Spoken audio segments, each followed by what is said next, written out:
ನಮಸ್ಕಾರ. ನೀವು ಕೇಳ್ತಾ ಇದ್ದೀರಾ ನಿಮ್ಮ ಬೆಳಗಾವಿಯ ಮೊಟ್ಟ ಮೊದಲ ಸಮುದಾಯ ಬಾನುಲಿ ಕೇಂದ್ರ. ಇದು KLE ಧ್ವನಿ 90.4 FM. ಬೆಳಗಾವಿಗರ ಆರೋಗ್ಯಕ್ಕಾಗಿ, ಆರೋಗ್ಯಕರ ಸಮಾಜ ನಿರ್ಮಾಣಕ್ಕಾಗಿ ಇರುವಂತಹ ವೇದಿಕೆ ಇದು ಆರೋಗ್ಯ ದರ್ಶನ ಕಾರ್ಯಕ್ರಮ.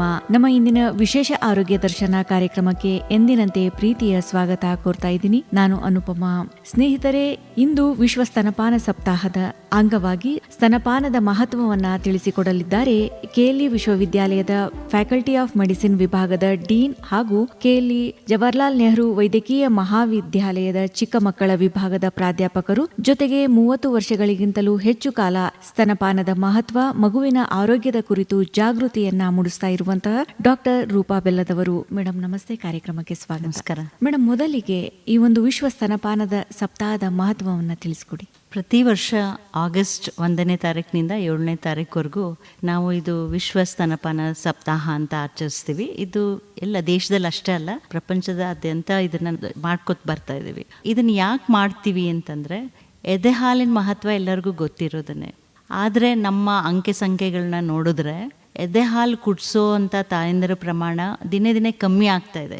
ಈಗ ನಾವು ಒಂದು NFHS ಅಂತ ಹೇಳಿ ಅದೇನು ಸೂಚಕ ಬಂದಿದೆ ರೀಸೆಂಟಾಗಿ, NFHS 6, ಅದರೊಳಗೆ ಎದೆ ಹಾಲು ಕುಡಿಸೋ ಅಂತ ಒಂದು ಎಕ್ಸ್ಕ್ಲೂಸಿವ್ ಆಫ್ ಬ್ರೆಸ್ಟ್ ಫೀಡಿಂಗ್ ಅಂತ ಏನು ಹೇಳ್ತೀವಿ ಅಂದರೆ, ಕಡ್ಡಾಯವಾಗಿ ಎದೆ ಹಾಲು ಕುಡಿಸೋ ಅಂತ ತಾಯಂದಿರ ಪ್ರಮಾಣ ಕಮ್ಮಿ ಆಗಿದೆ, ಹೆಚ್ಚಿಗೆ ಆಗೋ ಬದಲು. ಎಷ್ಟೊಂದು ಕಾರ್ಯಕ್ರಮಗಳಿದಾವೆ, ಎಷ್ಟೊಂದು ಅಂಗಸಂಸ್ಥೆಗಳು ಇದಕ್ಕಾಗಿ ಎದೆ ಹಾಲನ್ನ ಪ್ರಮೋಟ್ ಮಾಡೋಕ್ಕೋಸ್ಕರ ಕೆಲಸ ಮಾಡ್ತಿದ್ದಾವೆ. 20-30 ವರ್ಷದ ಮೇಲ್ಗಡೆ ಆಯಿತು. ಆದ್ರೂ ಇದು ಪ್ರಮಾಣ ಹೆಚ್ಚಿಗೆ ಆಗೋ ಬದಲು ಕಮ್ಮಿ ಆಗ್ತಾ ಇರೋದು ಒಂದು ಯೋಚನೆ ಮಾಡೋಂಥ ವಿಷಯ. ಸೊ ಅದಕ್ಕಾಗಿ ಇದನ್ನು ತಾಯಂದಿರಿಗೆ ಆಗಿ ಸಮಾಜಕ್ಕಾಗಲಿ ಯಾರ್ಯಾರು ಮಗುವಿನ ಆರೋಗ್ಯದ ಬಗ್ಗೆ ಕಾಳಜಿ ವಹಿಸ್ತಾರೋ ಅವ್ರಿಗೆಲ್ಲ ಒಂದು ನೆನಪು ಮಾಡೋಕ್ಕೋಸ್ಕರ, ಅವೇರ್ನೆಸ್ ಕ್ರಿಯೇಟ್ ಮಾಡೋಕ್ಕೋಸ್ಕರ ನಾವು ಇದೊಂದು ವಿಶ್ವ ಸ್ತನಪಾನ ಸಪ್ತಾಹ ಅಂತ ಆಚರಿಸ್ಕೊತಾ ಬರ್ತಾ ಇದ್ದೀವಿ. ಮೇಡಮ್, ಈಗ ಈ ಒಂದು ವಿಶ್ವ ಸ್ತನಪಾನ ಸಪ್ತಾಹವನ್ನ ಪ್ರತಿ ವರ್ಷ ಒಂದೊಂದು ಘೋಷವಾಕ್ಯದ ಅಡಿಯಲ್ಲಿ, ಥೀಮ್ನ ಅಡಿಯಲ್ಲಿ ಆಚರಣೆ ಮಾಡಲಾಗ್ತಾ ಇದೆ. ಹಾಗಿದ್ರೆ ಈ ವರ್ಷದ ಘೋಷವಾಕ್ಯ ಏನು ಮೇಡಮ್? ಈ ವರ್ಷದ ಥೀಮ್ ಏನಿದೆ ಅಂದರೆ, breast feeding for a sustainable start in life, strengthen what works ಅಂತ. ಅಂದರೆ ಸ್ತನಪಾನ ಜೀವನದ ಒಂದು ಉತ್ತಮ ಆರಂಭಕ್ಕಾಗಿ ಏನೇನು ನಮ್ಮಲ್ಲಿ ಫಲಿತಾಂಶಗಳು ಬಂದಿದ್ದಾವೆ, ಏನೇನು ಕೆಲಸ ಮಾಡ್ತವೆ, ಅವನ್ನ ಇನ್ನಷ್ಟು ಬಲಪಡಿಸ್ರಿ ಅಂತ ಒಂದು ಘೋಷಣೆ ಮಾಡಿದ್ದಾರೆ. ಇದರರ್ಥ ಎದೆ ಹಾಲಿಗೆ ನಾವು ಇಷ್ಟು ದಿವಸ ನೋಡ್ಕೊಂಡು ಬಂದಿರೋ ಥರ ಯಾವ್ಯಾವ ಪದ್ಧತಿಗಳು, ಯಾವ್ಯಾವ ಕ್ರಮಗಳು ಉಪಯೋಗಕ್ಕೆ ಬಂದಿದ್ದಾವೆ ಅವನ್ನ ಸ್ಟ್ರೆಂಥನ್ ಮಾಡಿ ಅಂತ ಅರ್ಥ, ಈ ಥೀಮಿನ ಅರ್ಥ. ಮೇಡಮ್, ಈಗ ಸ್ತನಪಾನ ಅನ್ನೋದು ಯಾಕೆ ಇಷ್ಟು ಒಂದು ಮುಖ್ಯವಾಗುತ್ತೆ ಅಂತ, ಈಗ ತಾಯಿಯ ಹಾಲು ಮಗುವಿಗೆ ಮೊದಲ ಆಹಾರ ಅಂತಿರಲ್ವಾ, ಅದಕ್ಕೆ ಕಾರಣ ಏನು ಅಂತ? ಈ ಎದೆ ಹಾಲಿನೊಳಗೆ ಆ್ಯಕ್ಚುಲಿ ಎಷ್ಟೊಂದು ಅಂಶಗಳಿರ್ತವೆ ಅಂದರೆ, ಜನ ಈಗ ಅದನ್ನು ಸೈಂಟಿಫಿಕಲಿ ಕಂಡುಹಿಡಿತಾ ಇದ್ದಾರೆ. ಇದು ನಮ್ಮ ಒಂದು ಸಂಸ್ಕೃತಿಯಲ್ಲೇ ಮೊದಲಿಂದ ಇದ್ರ ಬಗ್ಗೆ ಅರಿವಿದೆ, ಬಟ್ ಅವರು ಎಕ್ಸ್ಪ್ಲೇನ್ ಮಾಡೋಕ್ಕಾಗ್ತಿರ್ಲಿಲ್ಲ. ಸೈಂಟಿಫಿಕಲಿ ಕಂಡುಹಿಡಿಯೋದ್ರಲ್ಲಿ ಮೊದಲೇದು ನ್ಯೂಟ್ರಿಷನ್. ತಾಯಿ ಹಾಲಿನಲ್ಲಿ ಇರೋವಂಥ ಒಂದು ಪೌಷ್ಟಿಕಾಂಶ ಏನಿದೆ, ಅದು ಯಾವ ಫ್ಯಾಕ್ಟ್ರಿನೂ ಮ್ಯಾನುಫ್ಯಾಕ್ಚರ್ ಮಾಡಲಿಕ್ಕಾಗಲ್ಲ. ಯಾಕಂದರೆ ಅದರೊಳಗಿನ ಪ್ರೋಟೀನ್ದ ಅಂಶ, ಕಾರ್ಬೋಹೈಡ್ರೇಟ್ಸು, ಫ್ಯಾಟು, ಮೈಕ್ರೋನ್ಯೂಟ್ರಿಯೆಂಟ್ಸ್ ಏನು ಹೇಳ್ತೀವಿ, ಅಯನು, ಜಿಂಕು ಎಲ್ಲ ತಗೊಳ್ಳಿ, ಯಾವೊಂದು ಪ್ರಮಾಣದಲ್ಲಿ ಆ ಮಗುವಿನ ಆರೋಗ್ಯಕ್ಕೆ, ಆ ಸ್ಪೆಸಿಫಿಕ್ ಆ ಮಗುವಿನ ಆರೋಗ್ಯಕ್ಕೆ ಬೇಕೋ ಆ ಒಂದು ಪ್ರಮಾಣದಲ್ಲಿ ಇರುತ್ತೆ, ಆ ಒಂದು ಕ್ವಾಲಿಟಿ ಇರುತ್ತೆ ಅದರೊಳಗೆ. ಸೊ ನಾವು ಇದನ್ನು ಬೇಬಿ ಸ್ಪೆಸಿಫಿಕ್ ಅಂತ ಕರಿತೀವಿ. ಈಗ ಸಪೋಸ್ ಅವಳು ದಿವಸ ತುಂಬಕ್ಕಿಂತ ಮುಂಚೆ ಡೆಲಿವರಿ ಆಗಿದ್ರೆ, 32ನೇ ವಾರದಲ್ಲಿ ಡೆಲಿವರಿ ಆಗಿದ್ರೆ, ಆ ಮಗುವಿನ ಬೆಳವಣಿಗೆಗೆ ಏನು ಅಂಶಗಳು ಬೇಕು, ಆ ಒಂದು ಪ್ರಮಾಣದಲ್ಲಿ ಆ ಅಂಶಗಳು ಆ ತಾಯಿಯ ಎದೆ ಹಾಲಲ್ಲಿ ಇರುತ್ತೆ. ಬಹಳಷ್ಟು ಮುಖ್ಯವಾದ ಅಂಶ. ಸೊ ತಾಯಿ ಹಾಲಂಗೆ ಯಾವ ಹಾಲು ಬರ್ಲಿಕ್ಕೆ ಸಾಧ್ಯ ಇಲ್ಲ. ಒಂದು ನ್ಯೂಟ್ರಿಷನ್, ಎರಡನೇದು ಅದರೊಳಗೆ ರೋಗ ನಿರೋಧಕ ಶಕ್ತಿ ಇರುತ್ತೆ. ಅದರಲ್ಲಿ ಕೆಲವೊಂದು ಅಂಶಗಳು, ಇಮ್ಯುನೋಗ್ಲೋಬುಲಿನ್ಸ್ ಅಂತ ತಗೊಳ್ರಿ, ಆಂಟಿ ಇನ್ಫೆಕ್ಟಿವ್ ಪ್ರಾಪರ್ಟೀಸ್, ಅವೆಲ್ಲವನ್ನು ಸಾಕಷ್ಟು ಪ್ರಮಾಣದಲ್ಲಿ ಹಾಲಲ್ಲಿ ಇರೋದ್ರಿಂದ ಮಗುವಿಗೆ ರೋಗ ನಿರೋಧಕ ಶಕ್ತಿ ಕೊಡುತ್ತೆ. ಸೊ ನಾವು ಎದೆ ಹಾಲನ್ನ ಫಸ್ಟ್ ವ್ಯಾಕ್ಸಿನ್ ಅಂತ ಕರಿತೀವಿ. ಸೊ ಅದು ಕೊಡಲೇಬೇಕು. ಮೂರನೇದು ಆಂಟಿ ಅಲರ್ಜಿಕ್ ಅಂತ ಕರಿತೀವಿ. ಅಲರ್ಜಿ ಆಗೋದಿಲ್ಲ ಈ ಮಕ್ಕಳಲ್ಲಿ, ಅಲರ್ಜಿ ಆಗೋ ಸಂಭವ ಬಹಳಷ್ಟು ಕಮ್ಮಿ. ಈ ಥರ ಹೇಳ್ಕೊಂಡು ಹೋದರೆ ಬಹಳಷ್ಟು ಅಂಶಗಳಿದ್ದಾವೆ. ಅದನ್ನ ಈಗ ನಾವು ಕಂಡ್ಕೋತಾ ಇದ್ದೀವಿ, ಅದರಿಂದ ಉಪಯೋಗಗಳನ್ನು ಗೊತ್ತಾಗ್ತಾ ಇದ್ದಾವೆ. ಬರೀ ನ್ಯೂಟ್ರಿಷನ್ ಅಷ್ಟೇ ಅಲ್ಲ, ಬೇರೆನೂ ಬಹಳಷ್ಟು ಅವು ಅಡ್ವಾಂಟೇಜಸ್ ಇರೋದ್ರಿಂದ ಎದೆ ಹಾಲು ಮಗುವಿಗೆ ಬಹಳ ಮುಖ್ಯ. ಈಗ ರೀಸೆಂಟಾಗಿ ಒಂದು ಕಾನ್ಸೆಪ್ಟ್ ಭಾಳ ಎಲ್ಲರೂ ಮಾತಾಡ್ತಾ ಇದ್ದಾರೆ, ಅದಂದರೆ 1000 ಡೇ ಕಾನ್ಸೆಪ್ಟ್. ಅಂದರೆ ಅದೇನಪ್ಪ ಅಂದರೆ, ಈ ಒಂದು ಹುಟ್ಟಿ 2 ವರ್ಷದೊಳಗೆ ಮಗುವಿಂದ ಏನೇನು ಬೆಳವಣಿಗೆ ಆಗುತ್ತಲ್ಲ, ಆ ಬೆಳವಣಿಗೆ, ಮೆದುಳಿನ ಬೆಳವಣಿಗೆ ಆಗಲಿ, ದೈಹಿಕ ಬೆಳವಣಿಗೆ ಆಗಲಿ, ಅದಿಷ್ಟು ಮುಂದೆ ದೊಡ್ಡವನಾದ್ಮೇಲೆ ಏನಾಗಬೇಕು ಅನ್ನೋದನ್ನ ಅದು 2 ವರ್ಷದೊಳಗೆ ನಿರ್ಧಾರ ಆಗಿಬಿಡುತ್ತೆ. ಸೊ ಅದು ಕರೆಕ್ಟಾಗಿ ಬೆಳವಣಿಗೆ ಆಗಬೇಕಾದ್ರೆ, ಮಾನಸಿಕ ದೈಹಿಕ ಬೆಳವಣಿಗೆ ಆಗಬೇಕಾದ್ರೆ ಎದೆ ಹಾಲು ಕುಡಿಸೋದು ಭಾಳ ಮುಖ್ಯ. ಸೊ ಅವಾಗ ಕರೆಕ್ಟಾಗಿ ನಾವು ಈ ಒಂದು ನ್ಯೂಟ್ರಿಷನ್ ಬಗ್ಗೆ ಕಾಳಜಿ ಮಾಡಲಿಲ್ಲ ಅಂದರೆ ಆ ಮಕ್ಕಳಲ್ಲಿ ಮಾಲ್ ನ್ಯೂಟ್ರಿಷನ್ ಬರ್ಬೋದು. ಮುಂದೆ ದೊಡ್ಡವರಾದ್ಮೇಲೆ ನಾವೀಗೇನು ಹೈಪರ್ ಟೆನ್ಷನ್ನು, ಡಯಾಬಿಟೀಸು ಹೇಳ್ತೀವಿ, ಅವೆಲ್ಲ ರೋಗದ ಪ್ರಮಾಣ ಜಾಸ್ತಿ ಕಂಡು ಬರ್ತವೆ. So first 2 years of life of a child is very important. ಆ ಬೆಳವಣಿಗೆ ಸರಿಯಾಗಬೇಕಂದ್ರೆ ಅದಕ್ಕೊಂದು ಇಂಧನ ಏನಿರುತ್ತೆ ಅದು ಎದೆ ಹಾಲು ಮತ್ತು ಪೂರಕ ಆಹಾರ. ಸೊ ಇದ್ರ ಬಗ್ಗೆ ತಾಯಂದ್ರು ಕಾಳಜಿ ಮಾಡಬೇಕಾಗುತ್ತೆ. ಮೇಡಮ್, ಈಗ ಮಗು ಹುಟ್ಟಿದ ಎಷ್ಟು ಸಮಯದ ಒಳಗೆ ಆ ಮಗುಗೆ ತಾಯಿಯ ಎದೆ ಹಾಲನ್ನು ಕೊಡಬೇಕಾಗುತ್ತೆ ಅಂತ? ಎಷ್ಟು ಬೇಗ ಸಾಧ್ಯನೋ ಅಷ್ಟು ಬೇಗ ಕೊಡಬೇಕಾಗುತ್ತೆ. ನಾವೇನು ಹೇಳ್ತೀವಿ ಅಂದರೆ ಹುಟ್ಟಿದ ಕೂಡಲೇ ಇನ್ನೂ ಅದು ಅಂಬಲಿಕಲ್ ಕಾರ್ಡ್ ಏನಿರುತ್ತೆ ಅದನ್ನು ಕಟ್ ಮಾಡೋಕ್ಕಿಂತ ಮುಂಚೆ ತಾಯಿ ಎದೆ ಮೇಲೆ ಮಗುನ ಹಾಕಿದರೆ ಮಗು ಇಮಿಡಿಯೇಟ್ಲಿ ಹಾಲು ಕುಡಿಯೋಕ್ಕೆ ಶುರು ಮಾಡುತ್ತೆ. ಸೊ ಇದು ಬಹಳ ಮುಖ್ಯ. ಇದಕ್ಕೆ ನಾವು ಸ್ಕಿನ್ ಟು ಸ್ಕಿನ್ ಕಾಂಟ್ಯಾಕ್ಟ್ ಅಂತ ಕರಿತೀವಿ. ಸೊ ಇದು ಹಾಕಿದಾಗ ಮಗು ತಾನೇ ಎದೆ ಹುಡ್ಕೊಂಡು ಹೋಗಿ ಹಾಲು ಕುಡಿಸುತ್ತೆ. ಸೊ ಎಷ್ಟು ಬೇಗ ಕುಡಿಯೋಕ್ಕೆ ಶುರು ಮಾಡುತ್ತೋ ಅಷ್ಟು ಅದು ಮುಂದುವರೆದು ಸಕ್ಸಸ್ಫುಲ್ ಆಗಿ ಬ್ರೆಸ್ಟ್ ಫೀಡ್ ಮಾಡೋಕ್ಕೆ ಸಾಧ್ಯ ಇದೆ. ಸೊ ಬಟ್ ಆದರೆ ಕ್ರಮ ಸಂಖ್ಯೆಯಲ್ಲಿ ನೋಡಿದಾಗ 1 ಗಂಟೆ ಒಳಗೆ ಹಾಲು ಕುಡಿಸ್ಬೇಕು ಅಂತ ಹೇಳ್ತೀವಿ. ಸಿಸೇರಿಯನ್ ಸೆಕ್ಷನ್ ಆಗಲಿ ಯಾವುದೇ ಒಂದು ಡಿಫಿಕಲ್ಟ್ ಲೇಬರ್ ಆದ್ರೂ ಸಹ ಮಗು 1 ಗಂಟೆ ಒಳಗೆ ಹಾಲು ಕುಡಿಲಿಕ್ಕೆ ಶುರು ಮಾಡಬೇಕು. ಬಹಳಷ್ಟು ಬೆನಿಫಿಟ್ಸ್ ಇದಾವೆ ಅದರಿಂದ. ಮೇಡಮ್, ಈಗ ತಾಯಿಗೆ ಮೊದಲ ಹಾಲು ಬರುತ್ತಲ್ಲ, ಹಳದಿ ಹಾಲು, ಅದರ ಬಗ್ಗೆ ಮಾತನಾಡೋದಾದ್ರೆ? ಸೊ ಅದನ್ನೇ ಹೇಳಿದೆ, ಬೆನಿಫಿಟ್ಸ್ ಅಲ್ಲಿ ಮೊದಲೇದು ಮಗು ಕುಡಿಯೋಕ್ಕೆ ಶುರು ಮಾಡಿದ ತಕ್ಷಣ ಅದು ಕೊಲೆಸ್ಟ್ರಾಲ್ ಅಥವಾ ಗಿಣ್ಣದ ಹಾಲು ಅಂತ ಕರಿತೀವಿ. ಅದು ಹನಿ ಹನಿಯಾಗಿ ಪ್ರೊಡ್ಯೂಸ್ ಆಗ್ತಾ ಇರುತ್ತೆ. ಸೊ ಮೊದಲ 3 ರಿಂದ 5 ದಿವಸದೊಳಗೂ ಇದು ಬರುತ್ತೆ. ಇದರೊಳಗೆ ಮುಖ್ಯವಾದ ಅಂಶ ಏನಿರುತ್ತೆ ಅಂದರೆ IgA ಅಂತ ಕರಿತೀವಿ, ಆ್ಯಂಟಿ ಇನ್ಫೆಕ್ಟಿವ್ ಇರುತ್ತದು. ಅದರೊಳಗೆ ಇಷ್ಟು ರೋಗ ನಿರೋಧಕ ಶಕ್ತಿ ಇರುತ್ತಂದರೆ ಆ ಮಗುಗೆ ಯಾವ ರೋಗನೂ ಆ ಸಂದರ್ಭದಲ್ಲಿ ಬರೋಕ್ಕೆ ಸಾಧ್ಯ ಇಲ್ಲ. ಅದಕ್ಕೆ ಅದನ್ನು ಫಸ್ಟ್ ವ್ಯಾಕ್ಸಿನ್ ಅಂತ ಕರಿತೀವಿ. ಸೊ ಅದು ಒಂದು ಅಡ್ವಾಂಟೇಜ್ ಇರುತ್ತೆ, ಅದನ್ನು ಅವರು ತಾಯಂದ್ರು ಕುಡಿಸ್ಲೇಬೇಕು. ಮೇಡಮ್, ಈಗ ಮೊದಲ 6 ತಿಂಗಳು ಕೇವಲ ತಾಯಿಯ ಎದೆ ಹಾಲೆ ಸಾಕು ಅಂತ ತಾವು ಹೇಳ್ತಾ ಇರ್ತೀರಿ. ಇದರ ಹಿಂದಿನ ವೈಜ್ಞಾನಿಕ ಕಾರಣ ಏನು ಮೇಡಮ್? ಇದು ನಾನು ಮೊದಲೇ ಹೇಳಿದಾಗ ಅಡ್ವಾಂಟೇಜಸ್ ಬಹಳಷ್ಟಿದಾವೆ. ಸಪೋಸ್ ತಾಯಿ ಎದೆ ಹಾಲನ್ನ ಕಡ್ಡಾಯವಾಗಿ ಕುಡಿಸಿದ್ರೆ ಮಗುವಿನ ಬೆಳವಣಿಗೆ ಯಾವ ಪ್ರಮಾಣದಲ್ಲಿ ಆಗಬೇಕು, ಎಷ್ಟು ಆಗಬೇಕು, ಎಷ್ಟು ವೇಟ್ ಬರಬೇಕು, ಯಾವ ಥರ ಮೆದುಳಿನ ಬೆಳವಣಿಗೆ ಆಗಬೇಕು ಅನ್ನೋದೆಲ್ಲ ನಿರ್ಧಾರ ಆಗೋಗುತ್ತೆ. ಎರಡನೇದು ಯಾಕೆ ಹೇಳ್ತೀವಿ ಅಂದರೆ ಮಗುಗೆ ಎಷ್ಟು ಕ್ಯಾಲೋರೀಸು, ಪ್ರೋಟೀನ್ಸು, ಏನೇನು ಬೇಕು, ಪೌಷ್ಟಿಕಾಂಶಗಳು ಎಷ್ಟು ಬೇಕೋ ಅಷ್ಟೆಲ್ಲ ತಾಯಿ ಹಾಲಿನಲ್ಲಿರುತ್ತೆ. ಸೊ ಕುಡಿಸೋದ್ರಲ್ಲಿ, ಮೇಲಿನ ಆಹಾರ ಕೊಡೋದ್ರಲ್ಲಿ ಏನು ಮೀನಿಂಗೇ ಇಲ್ಲ. ಸೊ ಅವಳು ಅಷ್ಟು ಪ್ರೊಡ್ಯೂಸ್ ಮಾಡಬಲ್ಲು ಫಸ್ಟ್ 6 months. ಸೊ 6 monthsವರೆಗೂ ಅವಳು ತಾಯಿ ಹಾಲೇ ಸಾಕಷ್ಟು ಇರೋದ್ರಿಂದ, ಅದರ ಅಡ್ವಾಂಟೇಜ್ ಇರೋದ್ರಿಂದ ನಾವು ಮೇಲಿನ ಹಾಲು ಕೊಡಬೇಡಿ ಅಂತ ಹೇಳ್ತೀವಿ. ಎರಡನೇ ಅಂಶ, ನೀವು ಮೇಲಿನ ಆಹಾರ ಕೊಟ್ಟಾಗ ಅದನ್ನ ಪಚನ ಮಾಡೋವಂಥ ಶಕ್ತಿ ಮಗುಗಿನ್ನೂ ಡೆವಲಪ್ ಆಗಿರೋದಿಲ್ಲ. ಸೊ ಮುಂಚಿತವಾಗಿ ಕೊಟ್ಟರೆ ಅದರಿಂದ ಸಾಕಷ್ಟು ದುಷ್ಪರಿಣಾಮಗಳಾಗ್ತವೆ. ಅದಕ್ಕಾಗಿ ನಾವು ಕೊಡಬಾರ್ದು ಅಂತ ಹೇಳ್ತೀವಿ.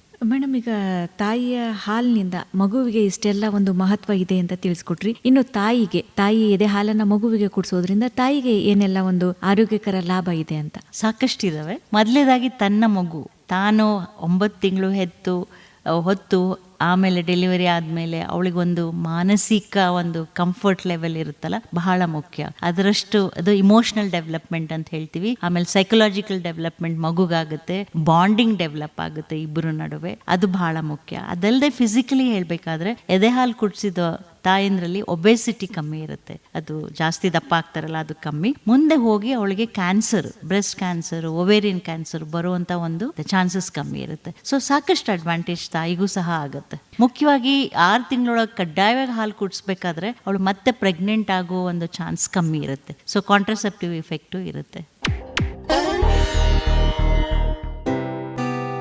समझे आपकी हर हेल्थ प्रॉब्लम्स की बात, वर्ल्ड क्लास ट्रीटमेंट हर दिन और रात, केली का हाथ आपके साथ।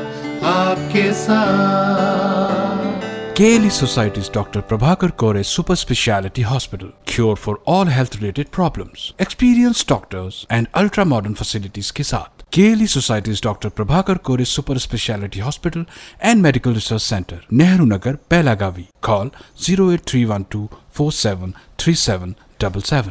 KLE ಕನಸು ನನ್ನ ಸದಾ ವೇಣುಧ್ವನಿ.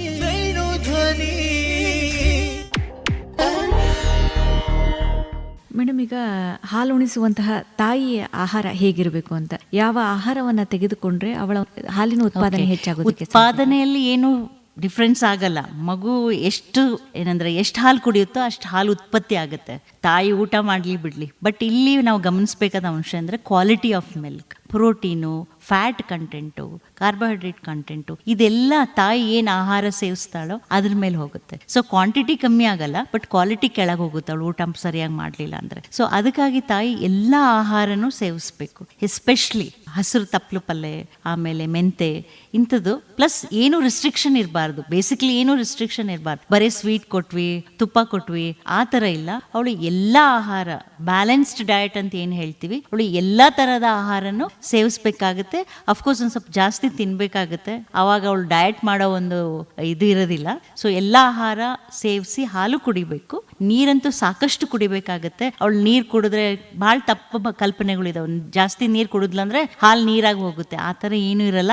ಎರಡು ಸಿಸ್ಟಮ್ಗಳು ಬೇರೆ ಬೇರೆ ಇರ್ತವೆ. ಸೊ ಅವಳು ನೀರು ಕುಡಿದ್ರೆ ಇನ್ಫೆಕ್ಷನ್ ಆಗಲ್ಲ, ಇನ್ಫೆಕ್ಷನ್ ಆದರೆ ಮತ್ತೆ ಮಗುವಿನ ಮೇಲೆ ಪರಿಣಾಮ ಆಗುತ್ತೆ, ಹಾಲು ಉತ್ಪತ್ತಿ ಮೇಲೆ ಪರಿಣಾಮ ಆಗುತ್ತೆ. ಸೊ ಸಮರಿ ಹೇಳ್ಬೇಕಾದ್ರೆ ಅವಳು ಎಲ್ಲ ಆಹಾರ ಸೇವಿಸ್ಬೋದು, ಪೌಷ್ಟಿಕ ಆಹಾರವನ್ನ ಅವಳು ಸೇವಿಸಿದ್ರೆ ಹಾಲಿನ ಕ್ವಾಲಿಟಿ ಚೆನ್ನಾಗಾಗುತ್ತೆ, ಮಗುವಿನ ಬೆಳವಣಿಗೆ ಚೆನ್ನಾಗಾಗುತ್ತೆ. ಖಂಡಿತ ಮೇಡಮ್, ಇನ್ನು ಮಗು ಸರಿಯಾಗಿ ಹಾಲು ಕುಡಿತಾ ಇದೆಯೇ ಅಂತ ಹೇಗೆ ಗುರ್ತಿಸೋದು ಅಂತ? ಓಕೆ, ಇದು ಬಹಳಷ್ಟು ಇಂಪಾರ್ಟೆಂಟ್ ಕ್ವೆಶನ್ ಕೇಳಿದ್ರಿ. ಬಿಕಾಸ್ ಸಾಕಷ್ಟು ತಾಯಂದ್ರಲ್ಲಿ ಡೌಟ್ ಇರುತ್ತೆ, ನಾನು ಕುಡಿಸ್ತಿದ್ದೀನಿ ಆದರೆ ನನ್ನ ಮಗುಗೆ ಹಾಲು ಸಾಕಾಗ್ತಿದೇನೋ ಇಲ್ಲೋ. ಹುಟ್ಟಿದ ಕೆಲವೊಂದು ಹೇಳ್ಬೇಕಾದ್ರೆ 1 ತಿಂಗಳೊಳಗೆ ಅಥವಾ 1-2 ತಿಂಗಳೊಳಗಾದ್ರೆ ಮಗು ನಾವು ಇಮಿಡಿಯೇಟ್ಲಿ ಫಸ್ಟ್ 2 ವೀಕ್ಸಲ್ಲಿ ಏನು ನೋಡ್ತೀವಿ ಅಂದರೆ ಮಗು ಎಷ್ಟು ಸಲ ಯೂರಿನ್ ಪಾಸ್ ಮಾಡ್ತಾ ಇದೆ ಅಂತ. ಸೊ ದಿನಕ್ಕೆ 6ರಿಂದ ಜಾಸ್ತಿ ಸಲ ಕುಡಿಸ್ಬೇಕು, ಯೂರಿನ್ ಪಾಸ್ ಮಾಡಬೇಕು. ಎರಡನೇದಾಗಿ ಬಹಳ ಮುಖ್ಯ ಅಂದರೆ ವೇಟ್ ಚೆಕಪ್ ಮಾಡಿಸ್ಕೊತಾ ಇರ್ತೀವಿ. ಪ್ರತಿ ಒಂದು ಇದು ಇರುತ್ತೆ, ಇಷ್ಟು 1 ವಾರಕ್ಕೆ ಇಷ್ಟು ವೇಟ್ ಗೇನ್ ಇರಬೇಕು ಅಂತ ಹೇಳ್ತೀವಿ. ಸೊ ಆದಷ್ಟು ಅವ್ರ ಅಂತ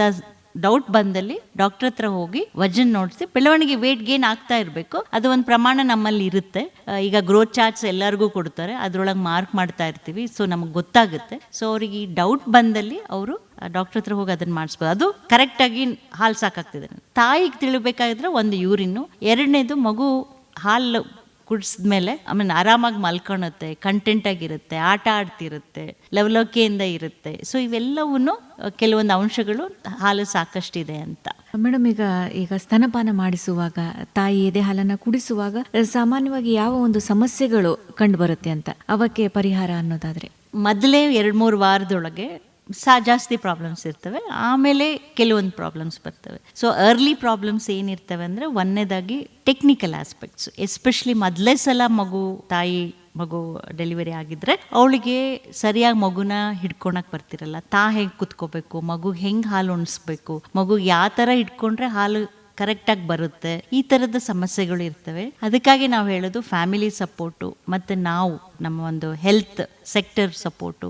ಆಸ್ಪತ್ರೆಯಲ್ಲಿ ಡೆಲಿವರಿ ಆದರೆ ಬಹಳಷ್ಟು ಮುಖ್ಯ. ಸೊ ಅವಳು ಹಾಸ್ಪಿಟ್ಲ್ ಬಿಡೋಕ್ಕಿಂತ ಮುಂಚೆ ನಾವು ಅದನ್ನು ಪರೀಕ್ಷೆ ಮಾಡಿ ಕರೆಕ್ಟಾಗಿ ಎಲ್ಲ ಇದೆನೋ ಇಲ್ಲೋ ಅವಳಿಗೆ ಹೇಳ್ಕೊಟ್ಟು ಡಿಸ್ಚಾರ್ಜ್ ಮಾಡಬೇಕಾಗುತ್ತೆ. ಸೊ ಸಾಕಷ್ಟು ಪ್ರಾಬ್ಲಮ್ಸ್ ಬರೋದೇ ಟೆಕ್ನಿಕ್ ಕರೆಕ್ಟಾಗಿರಲಿಲ್ಲ ಅಂದರೆ. ಸಪೋಸ್ ಮಗು ಬರೀ ನಿಪ್ಪಲ್ ಹಿಡ್ಕೊಂಡು ಕುಡಿತಾ ಇತ್ತು ಅಂದರೆ ನಿಪ್ಪಲ್ ಕ್ರ್ಯಾಕ್ ಆಗುತ್ತೆ, ಪೇನ್ ಆಗುತ್ತೆ.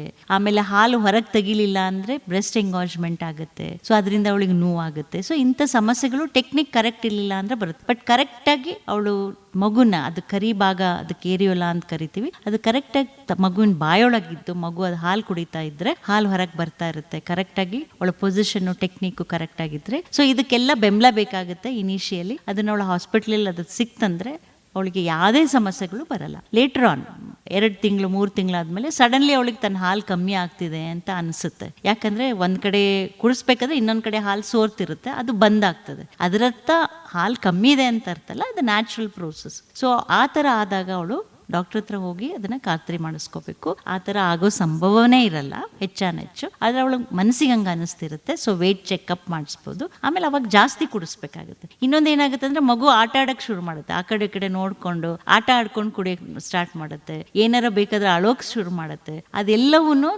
ತಾಯಂದ್ರಿಗೆ ಏನು ಅನಿಸುತ್ತೆ, ತಮ್ಮ ಹಾಲು ಕಮ್ಮಿ ಇದೆ ಅಂತ. ಸೊ ಅದು ಕಮ್ಮಿ ಇರಲ್ಲ, ಮಗುವಿನ ಚಟುವಟಿಕೆ ಅದು. ಸೊ ಅವಳಿಗೆ ಯಾವುದೇ ಒಂದು ಸಂದರ್ಭದಲ್ಲಿ ತನ್ನ ಹಾಲು ಕುಡಿಸೋದ್ರ ಬಗ್ಗೆ ಡೌಟ್ ಇದ್ದರೆ ಬೆಸ್ಟ್ ಆಪ್ಷನ್ ಅಂದರೆ ಡಾಕ್ಟ್ರ್ ಹತ್ರ ಹೋಗಿ ಅದು ಕರೆಕ್ಟಾಗಿ ಇದೆನೋ ಇಲ್ಲೋ, ವೇಟ್ ಗೇನ್ ಇದೆನೋ ಇಲ್ಲೋ, ಕರೆಕ್ಟ್ ಏನಾರೋ ಪ್ರಾಬ್ಲಮ್ ಇದೆನೋ ಅಂತ ಅವಳು ತಾನೇ ಏನು ಕನ್ಕ್ಲೂಡ್ ಮಾಡ್ಕೋಬಾರ್ದು. ಇನ್ನೊಂದು ಎಚ್ಚರಿಕೆ ಮಾತು ಹೇಳಬೇಕಂದ್ರೆ, ಈಗಿನ ದಿನದಲ್ಲಿ ಸೋಷಿಯಲ್ ಮೀಡಿಯಾದಲ್ಲಿ ಸಾಕಷ್ಟು ಮೆಸೇಜಸ್ ಬರ್ತಿರ್ತವೆ, ಅವೆಲ್ಲವೂ ಕರೆಕ್ಟ್ ಇರೋದಿಲ್ಲ.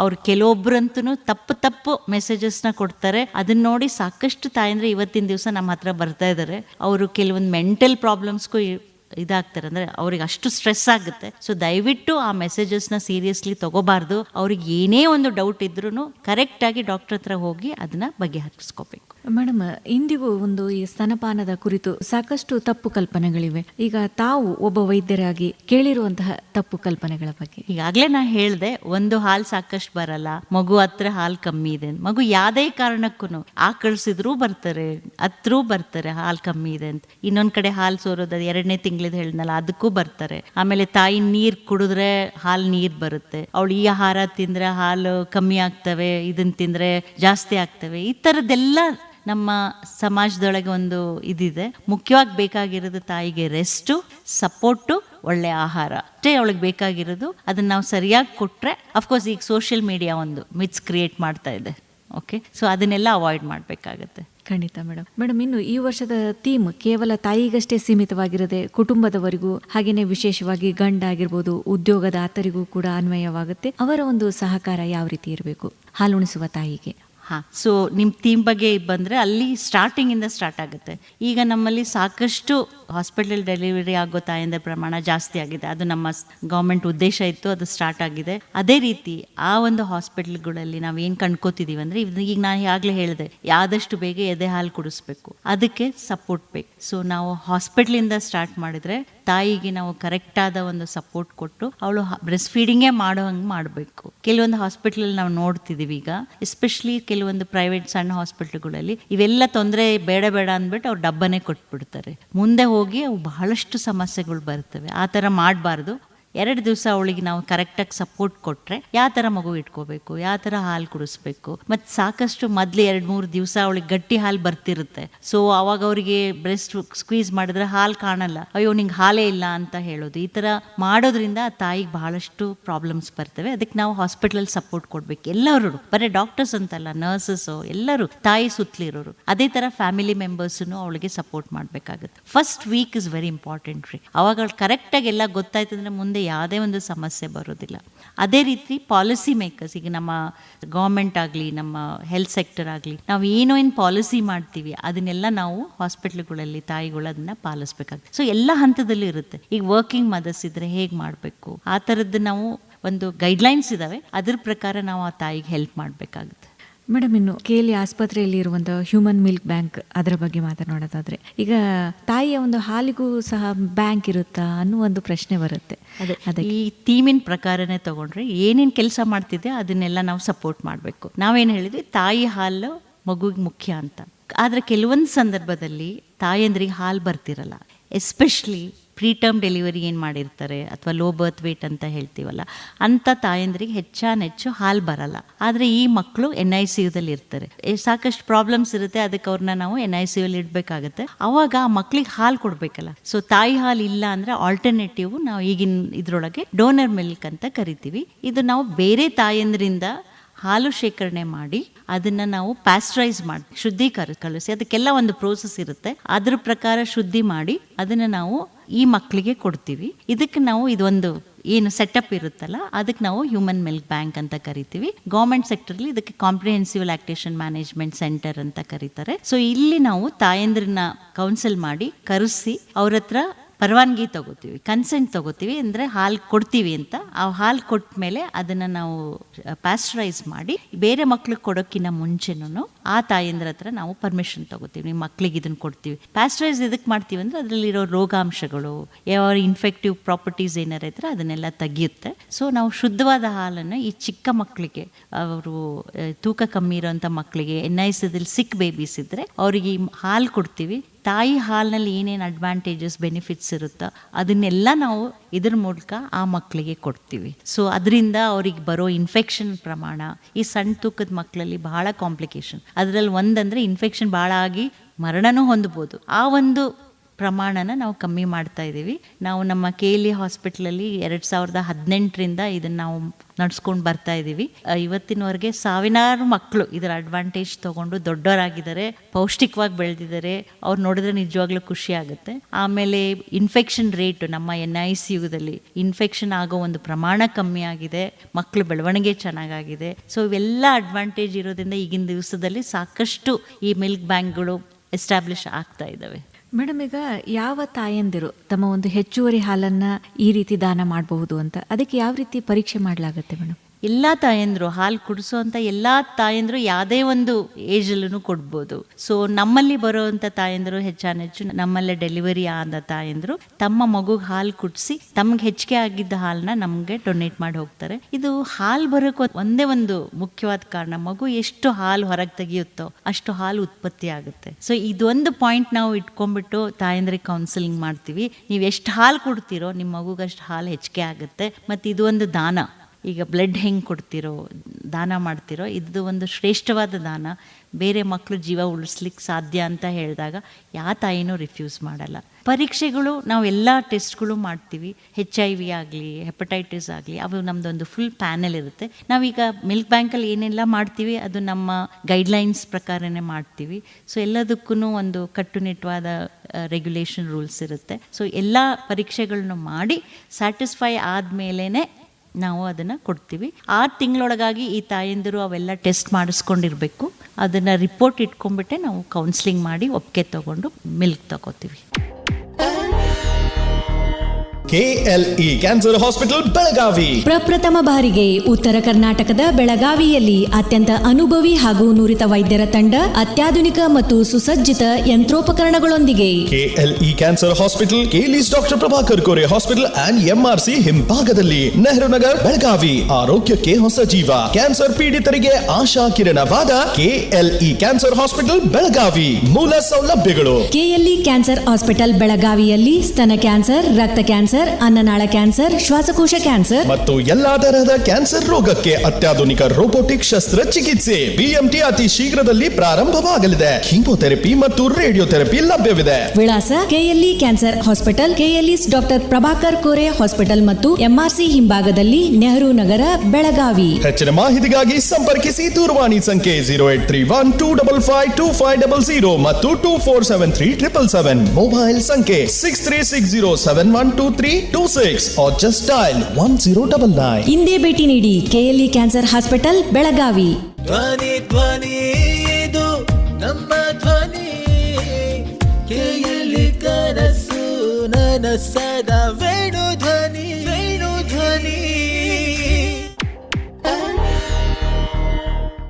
ಮೇಡಮ್, ಈ ರೀತಿಯಾಗಿ ಪಡೆದಂತಹ ಹಾಲನ್ನು ತಾವು ಹೇಗೆ ಸಂಗ್ರಹಿಸಿಡ್ತೀರಾ, ಹಾಗೇನೆ ಹೇಗೆ ಮಗುವಿಗೆ ಕೊಡ್ತೀರಾ ಅಂತ? ಅದನ್ನ ಫಸ್ಟ್ ತಾಯಂದಿರಿಂದ ತಗೊಂಡ್ಬಿಟ್ಟು 5 ತಾಯಂದಿರ ಹಾಲನ್ನ ಕೂಡಿಸ್ಬಿಟ್ಟು ಅದನ್ನ ನಾವು ಫಸ್ಟು ಪರೀಕ್ಷೆ ಕಳಿಸ್ಕೊಡ್ತೀವಿ. ಅದು ಡೀಪ್ ಫ್ರೀಸರ್ ಅಂತ ಇರುತ್ತೆ, -20 ಡಿಗ್ರೀಸಲ್ಲಿ. ಅಲ್ಲಿ ಅದನ್ನು ರಿಪೋರ್ಟ್ ಬರೋವರೆಗೂ ಶೇಖರಿಸ್ತೀವಿ. ಅದು ರಿಪೋರ್ಟ್ ಎಲ್ಲ ನೆಗೆಟಿವ್ ಅಂತ ಬಂದಮೇಲೆ ಅದನ್ನು ಪ್ಯಾಸ್ಚರೈಸಿಂಗ್ ಮೆಷಿನ್ ಇರ್ತವೆ, ಆ ಮೆಷಿನ್ ಒಳಗೆ ಅದನ್ನು ಹಾಕಿಬಿಟ್ಟು ಶುದ್ಧೀಕರಣ ಮಾಡಿ ಪ್ರತಿಯೊಂದು ಬಾಟ್ಲಿಂದ ಮತ್ತೆ ಟೆಸ್ಟಿಗೆ ಕಳಿಸ್ಕೊಡ್ತೀವಿ. ಅದು ಟೆಸ್ಟ್ ನೆಗೆಟಿವ್, ಇವೇನೋ ಆರ್ಗ್ಯಾನಿಸಮ್ ಇಲ್ಲ, ಶುದ್ಧವಾಗಿದೆ ಅಂತ ಬಂದಮೇಲೆ ಅದನ್ನು ನಾವು ಡಿಸ್ಪೆನ್ಸ್ ಮಾಡ್ತೀವಿ. ಅಲ್ಲಿವರೆಗೂ ಮತ್ತೆ ಡೀಪ್ ಫ್ರೀಸರಲ್ಲೇ ಇರುತ್ತೆ. ಈ ಥರ ನಾವು ಡೀಪ್ ಫ್ರೀಸರಲ್ಲಿ 6 ತಿಂಗಳವರೆಗೂ ಇಡ್ಬೋದು. ರೆಫ್ರಿಜರೇಟರಲ್ಲಿ 24 ಅವರ್ಸ್ವರೆಗೂ ಇಡ್ಬೋದು. ಬಟ್ ನಾವು ಇದುವರೆಗೂ ನಾವು ನೋಡಿರೋ ಪ್ರಕಾರ 6 ತಿಂಗಳವರೆಗಂತೂ ಹೋಗಲ್ಲ, ಬೇಗನೆ ಡಿಸ್ಪೆನ್ಸ್ ಆಗೋಗುತ್ತೆ. ಡಿಮ್ಯಾಂಡ್ ಜಾಸ್ತಿ ಇದೆ. ಮೇಡಮ್, ಈಗ ಬೇರೆ ತಾಯಿಯ ಹಾಲು ಮಗುವಿಗೆ ಕೊಡೋದು ಎಷ್ಟು ಸುರಕ್ಷಿತ ಅಂತ ಜನರಲ್ಲಿ ಒಂದು ಆತಂಕ ಇರುತ್ತೆ, ಅದಕ್ಕೆ ತಾವೇನು ಹೇಳ್ತೀರಾ? ಓಕೆ, ನಾ ಈಗಾಗಲೇ ಹೇಳಿದೆ, ಎಲ್ಲ ಟೆಸ್ಟ್ಗಳು ತಾಯಂದ್ರ ಬ್ಲಡ್ ಟೆಸ್ಟ್ ಮಾಡ್ತೀವಿ, ಹಾಗೇನೆ ಕೊಟ್ಟಿರೋ ಹಾಲನ್ನು ಟೆಸ್ಟ್ ಮಾಡಿ ನೋಡ್ತೀವಿ. 1 ಸಲ ಅಲ್ಲ, 2 ಸಲ ಮಾಡ್ತೀವಿ. ಅದೆಲ್ಲ ಮಾಡಿದ ಮೇಲೆ ನಮ್ಗೆ ಅದ್ರದ್ದು ಒಂದು ನಂಬಿಕೆ ಇದೆ. ಅಷ್ಟೇ ಅಲ್ಲ, ಈಗ ನಾನು 8 ವರ್ಷದಿಂದ ಇದನ್ನ ನಡೆಸ್ಕೊಂಡು ಬರ್ತಾ ಇದ್ದೀವಿ. ಒಂದೇ ಒಂದು ಮಗುವಿಗೆ ಇದರಿಂದ ಯಾವುದೂ ಹಾನಿ ಆಗಿಲ್ಲ. ಓಕೆ, ಸೊ ಎಲ್ಲ ಮಕ್ಕಳಿಗೂ ಉಪಯೋಗನೇ ಆಗಿದೆ. ಸಾವಿರಾರು ಮಕ್ಕಳಂತ ಹೇಳಿದೆ, ಆ ಮಕ್ಕಳಲ್ಲಿ ಎಲ್ಲ ಮಕ್ಕಳಿಗೂ ಉಪಯೋಗ ಆಗಿದೆ. ಯಾವ ಮಗುಗೂ ಇದರಿಂದ ತೊಂದರೆ ಆಗಿಲ್ಲ. ಕೋವಿಡಲ್ಲೂ ಸಹ ನಾವು ಇದನ್ನ ಮುಂದುವರಿಸಿದ್ವಿ. ಅಫ್ಕೋರ್ಸ್ ತಾಯಿ ಇದು ಕೋವಿಡ್ ಟೆಸ್ಟ್ ಮಾಡಿಬಿಟ್ಟು ತಗೋತಾ ಇದ್ವಿ. ಅವಾಗಲೂ ಸಹ ನಾವು ಇದನ್ನ ಮುಂದುವರಿಸ್ಕೊಂಡು ಹೋಗಿದ್ವಿ. ಅಲ್ಲೂ ಯಾವ ಮಕ್ಕಳಿಗೂ ಹಾನಿ ಆಗಿಲ್ಲ. ಬಹಳಷ್ಟು ಸುರಕ್ಷಿತವಾಗಿದೆ ಇದು. ಮೇಡಮ್, ಈಗ ತಾವು ಹೇಳ್ತಾ ಇದ್ರಿ KLE ಆಸ್ಪತ್ರೆ ಈ ಒಂದು ಮಿಲ್ಕ್ ಬ್ಯಾಂಕ್ನಿಂದ ಇದುವರೆಗೂ ಎಷ್ಟೋ ಮಕ್ಕಳಿಗೆ ಸಹಾಯ ಆಗುತ್ತೆ ಅಂತ ಹೇಳ್ತಾ ಇದ್ರಿ. ಈಗ ತಮ್ಮ ನೆನಪಿನಲ್ಲಿ ಉಳಿದಂತಹ ಒಂದು ಹೃದಯ ಸ್ಪರ್ಶಿ ಅನುಭವ ಏನಾದ್ರೂ ನಮ್ಮ ಜೊತೆ? ತಾಯಿ 4 ಮಕ್ಳಿಗೆ ಡೆಲಿವರಿ ಮಾಡ್ಕೊಂಡಿದ್ಲು. ಓಕೆ, ಅವು ಸಣ್ಣ ತೂಕದ ಮಕ್ಕಳಿದ್ವು, ಎಲ್ಲ NICUದಲ್ಲಿದ್ವು. ಅವಳು ಸ್ಟಾರ್ಟಿಗೆ ಅವಳ ಮಕ್ಕಳೆಲ್ಲ ಒಳಗಿದ್ದಾಗ ಹಾಲು ಬರ್ತಿತ್ತು, ಅದನ್ನು ಡೊನೇಟ್ ಮಾಡ್ತಿದ್ಲು. ಮಕ್ಳಿಗೆ ಕುಡ್ಸೋಕ್ಕೆ ಸ್ಟಾರ್ಟ್ ಮಾಡಿದ್ಮೇಲೆ ಅವಳಿಗೆ ಇಷ್ಟು ಅಟ್ಯಾಚ್ಮೆಂಟು ಅಂದರೆ ನನ್ನ ಮಕ್ಳಿಗೆ ಉಪಯೋಗ ಅಂದರೆ ನಾವು ಬೇರೆ ತಾಯಿ ಹಾಲು ತೊಗೊಂಡು ಕೊಟ್ಟಿದ್ವಿ ಆ ಮಕ್ಕಳಿಗೆ. ಸೊ ಅವ್ರಿಗೆ ಆಗಿದೆ, ಅದೇ ಥರ ಅಡ್ವಾಂಟೇಜ್ ಬೇರೆ ಮಕ್ಕಳಿಗಾಗಲಿ ಅಂತ ಹೇಳ್ಬಿಟ್ಟು ಅವಳು ತನ್ನ ಮಕ್ಳಿಗೆ ಕೊಟ್ಟು ವಾಪಸ್ ಬಂದು ಮತ್ತೆ ಡೊನೇಟ್ ಮಾಡ್ತಿದ್ಲು. ಸಾಕಷ್ಟು ತಿಂಗಳು ಆ ಮಕ್ಕಳು NICUದಲ್ಲಿ ಇರಬೇಕಾಯ್ತು. ಅಷ್ಟು ತಿಂಗಳು 1-2 ತಿಂಗಳು ಇರ್ಬೋದು, ನಂಗೆ ನೆನಪಿಲ್ಲ. ಅಷ್ಟು ತಿಂಗಳು ಅವಳು ಡೊನೇಟ್ ಮಾಡಿದ್ಲು. ತನ್ನ 4 ಮಕ್ಕಳಿಗೆ ಕೊಟ್ಟು ಎಕ್ಸ್ಟ್ರಾ ನಮ್ಮ ಮಿಲ್ಕ್ ಬ್ಯಾಂಕಿಗೆ ಕೊಡ್ತಾ ಇದ್ವಿ. ಸೊ ಆ ಥರ ಒಂದು ಸಿಚುವೇಶನ್ ಟ್ವಿನ್ಸಲ್ಲಿ ನೋಡಿದ್ದೀವಿ, ಟ್ರಿಪ್ಲೆಟ್ಸಲ್ಲಿ ನೋಡಿದ್ದೀವಿ, ಈ ಥರ ಕ್ವಾಡ್ರಪಲ್ ಅಂತೀವಿ, ಆ ಥರ ನೋಡಿದ್ದೀವಿ. ಕೆಲವು ತಾಯಂದರು ಮನೆಗೆ ಹೋಗಿರ್ತಾರೆ, ಇಮ್ಯುನೈಸೇಷನಿಗೆ ಬಂದಿರ್ತಾರೆ, ಆವಾಗ ಬಂದ್ಬಿಟ್ಟು ಡೊನೇಟ್ ಮಾಡಿ ಹೋಗ್ತಾರೆ. ಸೊ ಇದು ಒಂದು ಸ್ಟಾರ್ಟಿಂಗಲ್ಲಿ ಎಲ್ಲರಿಗೂ ಭಯ ಇರುತ್ತೆ, ಎಲ್ಲಿಂದ ಡೋನರ್ಸ್ ತರಬೇಕು, ಒಪ್ಕೋತಾರೋ ಇಲ್ಲ ಅಂತ. ಬಟ್ ಅದು ನಮ್ಮ ಹಾಸ್ಪಿಟ್ಲಲ್ಲಿ ಒಂಥರ ಕಲ್ಚರ್ ಆಗಿ ಡೆವಲಪ್ ಆಗಿಬಿಟ್ಟಿದೆ. ನಾವು ಹೇಳೋದೇ ಬೇಡ, ತಾವಾಗೆ ಬಂದು ಡೊನೇಟ್ ಮಾಡಿಬಿಟ್ಟು ಹೋಗ್ತಾ ಇರ್ತಾರೆ. ಮೇಡಮ್, ಇನ್ನು ಈಗ ತಾಯಿ ಹಾಲು ತನ್ನ ಹಾಲನ್ನ ದಾನ ಮಾಡಬೇಕು ಅಂತ ಇಚ್ಛಿಸಿದ್ರೆ ಆ ತಾಯಂದ್ರು ಏನು ಮಾಡಬೇಕು, ಯಾರನ್ನ ಸಂಪರ್ಕಿಸಬೇಕು ಅಂತ? ಓಕೆ, ಅವ್ರಿಗೆ ಯಾರಿಗಾದ್ರೂ ಯಾವುದೇ ಒಂದು ಸಂದರ್ಭದಲ್ಲಿ ಹಾಲು ಡೊನೇಟ್ ಮಾಡ್ಬೇಕನ್ಸಿದ್ರೆ ನಮ್ಮ KLE ಹಾಸ್ಪಿಟ್ಲಿಗೆ ಫೋನ್ ಮಾಡಿಬಿಟ್ಟು ಮಿಲ್ಕ್ ಬ್ಯಾಂಕಿಗೆ ಕನೆಕ್ಟ್ ಮಾಡಿಕೊಟ್ರೆ ಅಲ್ಲಿ ನಮ್ಮ ಸಿಬ್ಬಂದಿಯವರು ಇರ್ತಾರೆ. ಅವರು ಸಂಪರ್ಕಿಸಿದ್ರೆ ಅವ್ರು ಹೇಳ್ತಾರೆ ಏನು ಮಾಡಬೇಕು ಅಂತ. ಅಫ್ಕೋರ್ಸ್ ನಾನು ಎಲ್ಲರಿಗೂ ರಿಕ್ವೆಸ್ಟ್ ಮಾಡ್ತೀನಿ, ಅಂತ ತಾಯಂದರು ಈ ಕಾರ್ಯಕ್ರಮ ಕೇಳ್ತಾ ಇದ್ರೆ ದಯವಿಟ್ಟು ಮುಂದೆ ಬನ್ನಿರಿ. ಇದು ಒಂದು ಒಳ್ಳೆಯ ಒಂದು ಏನು ಹೇಳ್ತೀರಾ ಸಮಾಜ ಸೇವೆ ಅಂತ ಹೇಳ್ಬೋದು. ಸೊ ದಯವಿಟ್ಟು ಎಲ್ಲರೂ ಮುಂದೆ ಬಂದ್ಬಿಟ್ಟು ಭಾಳಷ್ಟು ಡೊನೇಟ್ ಮಾಡಿದ್ರೆ ಭಾಳಷ್ಟು ಮಕ್ಕಳಿಗೆ ಉಪಯೋಗ ಆಗುತ್ತೆ. ಅದಕ್ಕೆ ಇದು ನಮ್ಮ ಕಡೆಯಿಂದ ಒಂದು ರಿಕ್ವೆಸ್ಟ್. ಖಂಡಿತ ಮೇಡಮ್. ಮೇಡಮ್, ಈ ಒಂದು ವಿಶ್ವ ಸ್ತನಪಾನ ಸಪ್ತಾಹದ ಅಂಗವಾಗಿ KLE ಆಸ್ಪತ್ರೆಯಿಂದ ಯಾವೆಲ್ಲ ಜಾಗೃತಿ ಕಾರ್ಯಕ್ರಮಗಳನ್ನು ಹಮ್ಮಿಕೊಳ್ಳಲಾಗಿದೆ? ಈ ಸಲ KLE ಹಾಸ್ಪಿಟ್ಲಿಂದ ಈ ವರ್ಷ ನಾನು ಇದೊಂದು ನ್ಯಾಷನಲ್ ಅಸೋಸಿಯೇಷನ್ ಇರುತ್ತೆ, infant and Young child feeding ಅಂತ ನ್ಯಾಷನಲ್ ಲೆವೆಲಲ್ಲಿ, ನಮ್ಮ ಇಂಡಿಯನ್ ಅಕಾಡೆಮಿ ಆಫ್ ಪೀಡಿಯಾಟ್ರಿಕ್ಸ್ದು ಒಂದು ಅಸೋಸಿಯೇಷನ್. ಅದಕ್ಕೆ ನಾನು ಈ ಸಲ ಪ್ರೆಸಿಡೆಂಟ್ ಆಗಿದ್ದೀನಿ. ಆದ ಕಾರಣ ಒಂದು ದೊಡ್ಡ ಪ್ರಮಾಣದಲ್ಲಿ ಇದನ್ನು ನಾವು ಸೆಲೆಬ್ರೇಟ್ ಮಾಡ್ತಾ ಇದ್ದೀವಿ. ಸೊ ಮೊನ್ನೆ ಸೋಮವಾರದ ದಿವಸ ಎಲ್ಲ ತಾಯಂದಿರನ್ನ ಕರೆದ್ಬಿಟ್ಟು ಹಾಗೂ ನಮ್ಮ ಒಂದು ಇನಾಗ್ರೇಷನ್ ಪ್ರೋಗ್ರಾಮ್ ಇಟ್ಕೊಂಡಿದ್ವಿ. ಅದರೊಳಗೆ ಜಾನಕಿ ಮೇಡಮ್ ಅವರು ಬಂದಿದ್ರು. ಅವರು ತಾಯಂದ್ರಿಗೆಲ್ಲ ತಿಳಿಸ್ಕೊಟ್ರು. ದೊಡ್ಡ ಪ್ರಮಾಣದಲ್ಲಿ ಇದನ್ನೊಂದು ಇನಾಗ್ರೇಷನ್ ಮಾಡಿಬಿಟ್ಟು ಆಮೇಲೆ ನಮ್ಮ ಮಿಲ್ಕ್ ಬ್ಯಾಂಕಲ್ಲಿ ಕೆಲಸ ಮಾಡೋ ಸಿಬ್ಬಂದಿಗಳಿಗೆ ಹಾಗೂ ಯಾರು ಹೆಚ್ಚಿಗೆ ಡೊನೇಟ್ ಮಾಡಿದ್ರೆ ತಾಯಂದ್ರಿಗೆ ಒಂದು ಪ್ರೋತ್ಸಾಹನೆ ಕೊಟ್ವಿ. ಅದ್ರ ಜೊತೆಗೆ ಕಾರ್ಯಕ್ರಮಗಳು ಅಂದರೆ ನಮ್ಮ ನರ್ಸಿಂಗ್ ಸ್ಟಾಫಿಗೆ, ಪೋಸ್ಟ್ ಗ್ರಾಜ್ಯುಯೇಟ್ಸ್ಗೆ ಇದ್ರ ಬಗ್ಗೆ ತಿಳುವಳಿಕೆ ಕೊಟ್ಟು ಅದೇ ಥರ ಕಮ್ಯುನಿಟಿ ಲೆವೆಲಲ್ಲೂ ಜಾಸ್ತಿ ಇದರದ್ದು ಅವೇರ್ನೆಸ್ ಪ್ರೋಗ್ರಾಮ್ನ ಹೊಂದ್ಕೊಂಡಿದ್ದೀವಿ. ಮೇಡಮ್, ಇನ್ನು ಕೊನೆಯದಾಗಿ KLE ವೇಣುಧ್ವನಿಯ ಮೂಲಕ ಕೇಳುಗರಿಗೆ ಯಾವ ಒಂದು ಸಂದೇಶವನ್ನು ಹೇಳಲಿಕ್ಕೆ ಇಷ್ಟಪಡ್ತೀರಿ? ಒಂದೇ ಒಂದು ಸಂದೇಶ, ಎದೆ ಹಾಲು ಭಾಳ ಮುಖ್ಯ ಮಗುವಿನ ಬೆಳವಣಿಗೆಗೆ. ಎದೆ ಹಾಲು ಬಿಟ್ಟರೆ ಬೇರೆ ಏನು ಉಪಾಯ ಇಲ್ಲ. ಸೊ ಎಲ್ಲ ತಾಯಂದರು ತಮ್ಮ ಮಕ್ಳಿಗೆ, ಅದು ಅವರ ಹಕ್ಕು, ಮಕ್ಕಳ ಹಕ್ಕದು, ಅದನ್ನು ತಾಯಂದರು ಎಲ್ಲ ಮಕ್ಕಳಿಗೂ ಎದೆ ಹಾಲು ಕುಡಿಸ್ಬೇಕು. ಕಡ್ಡಾಯವಾಗಿ 6 ತಿಂಗಳವರೆಗೂ ಎದೆ ಹಾಲು ಕೊಡಬೇಕು. 6 ತಿಂಗಳ ನಂತರ ಆ ಪೂರಕ ಆಹಾರನ ಕರೆಕ್ಟಾಗಿ ಕೊಡಬೇಕಾಗತ್ತೆ. ಅದ್ರ ಜೊತೆಗೆ ಎದೆ ಹಾಲನ್ನ 2 ವರ್ಷದವರೆಗೂ ಮುಂದುವರಿಸ್ಬೇಕಾಗತ್ತೆ. ಈ 3 ಮೆಸೇಜಸ್ನ ಎಲ್ಲ ತಾಯಂದರು ನೆನ್ಪಿಟ್ಕೊಂಡು ಆ ಥರ ಪಾಲಿಸಿದ್ರೆ ಅವ್ರ ಮಕ್ಕಳ ಆರೋಗ್ಯ ಚೆನ್ನಾಗಿರುತ್ತೆ. ಅವಾಗಿನಷ್ಟೇ ಅಲ್ಲ, ಲೈಫ್ ಲಾಂಗ್ ಆರೋಗ್ಯವಂತರಾಗಿರ್ತಾರೆ. ಖಂಡಿತ ಮೇಡಮ್, ಈ ಒಂದು ವಿಶ್ವ ಸ್ತನಪಾನ ಸಪ್ತಾಹದ ಅಂಗವಾಗಿ ಸ್ತನಪಾನದ ಮಹತ್ವವನ್ನು ತಿಳಿಸ್ಕೊಟ್ರಿ. ಧನ್ಯವಾದಗಳು.